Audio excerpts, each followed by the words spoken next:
Welcome to TV Guide Close-Up. I'm Madison Michelle. In this episode, we chart Colin Farrell's amazing career from Dublin, Ireland to Miami Vice. We'll share our exclusive and sometimes shocking interviews with the actor. And we take you behind the scenes of his biggest films. We also hear from some of the people who know Colin best. You won't want to miss what this daredevil is up to next. It's sure to be a bullseye. You'll really enjoy it. It's highly entertaining and there's lots of laughs.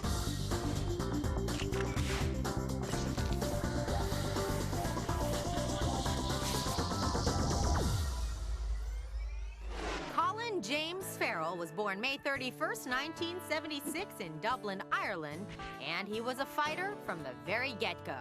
Colin Farrell was, believe it or not, a premature baby. He weighed only 1 pound 6 ounces. Of course, you wouldn't have to look far to see where the future star got his tough streak. His father played football, his grandfather played football, and Colin grew up as a very promising goalkeeper.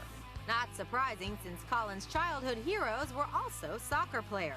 There was no baseball cards, there was no comic books. It was Dublin, Ireland. I had a comic book about a soccer player who scored every day of the week. But Colin's interests soon grew beyond mere comic books. His sort of wild child reputation, really began back in Ireland. He's sort of the quintessential rowdy Irish guy. Started drinking beer at a young age and just kind of a wild guy. After an extended trip to Australia, however, Colin came back with a renewed focus. He dropped out of high school and joined an acting school. When I was a kid, I probably used to go, I'm going to be famous someday. But no, then you start doing a bit of acting and going to auditions, and you can't think that far ahead, because if you do, you'll be destroyed. There would be little to worry about for the one-time footballer, as his acting classes would quickly pay off.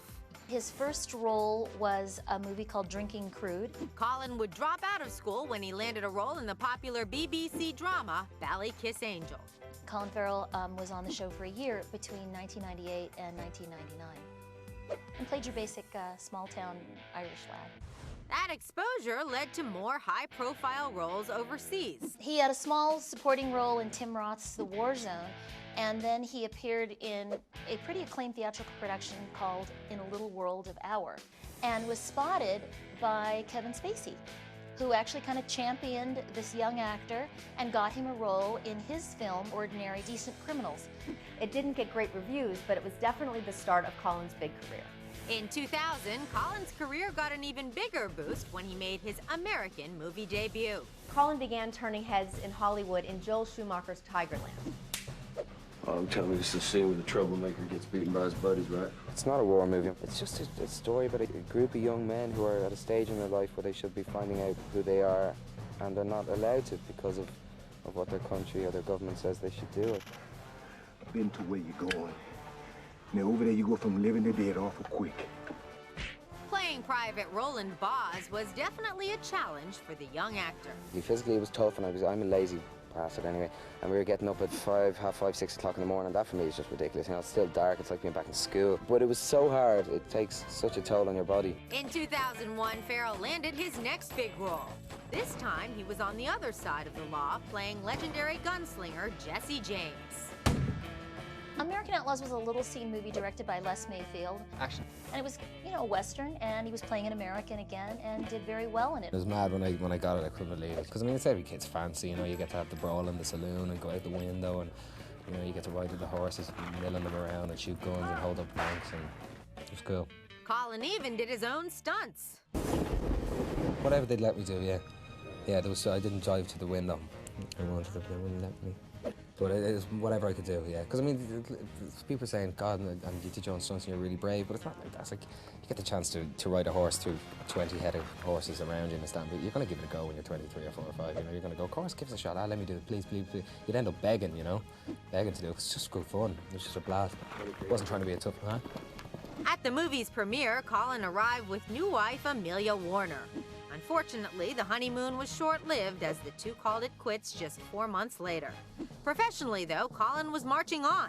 And in 2002, he would find himself playing the title role in yet another military movie, Heart's War. I never saw it as a war film. It's about men in a situation of people that are on the same side of the fence completely and are supposed to be fighting a greater evil, can suddenly start fighting each other and implode because of the colour of someone's skin. He really, I think, had the hardest job in this film. This role calls for a little different set of muscles, and there's a lot of restraint in his performance, and he did a great job with it. Again, playing an American, sympathetic character, very likable, and I think really starting to catch the attention of American directors. One of those directors would be Steven Spielberg, and the movie would be the futuristic thriller Minority Report.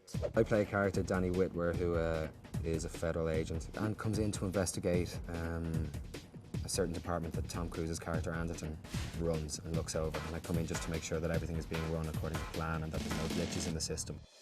The part not only introduced Colin to mainstream audiences, but it also gave him a shot at working with two of the biggest names in Hollywood.